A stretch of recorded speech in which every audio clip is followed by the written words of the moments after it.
Africa Media Live TV. Kindly subscribe to our YouTube channel to get updated on the trending gist, latest news all over the world. Like our page, subscribe, and share with friends. Thank you.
Alahji Ahmad Alawiye, we celebrate you.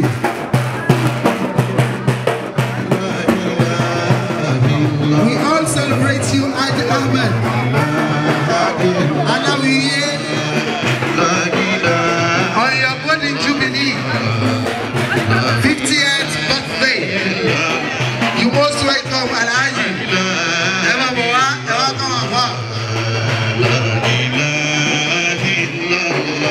That is the celebrant.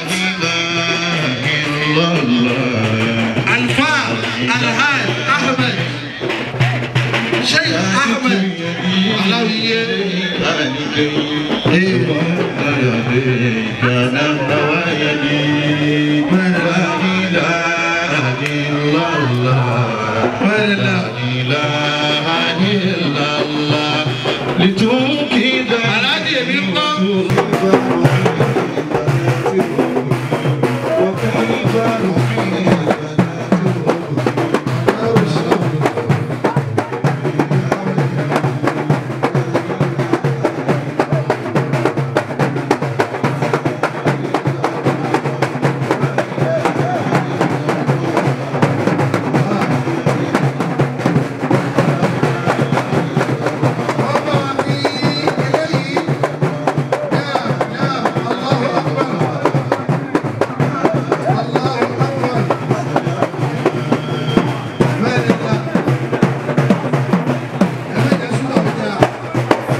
Africa Media Live TV. Kindly subscribe to our YouTube channel to get updated on the trending gist, latest news all over the world.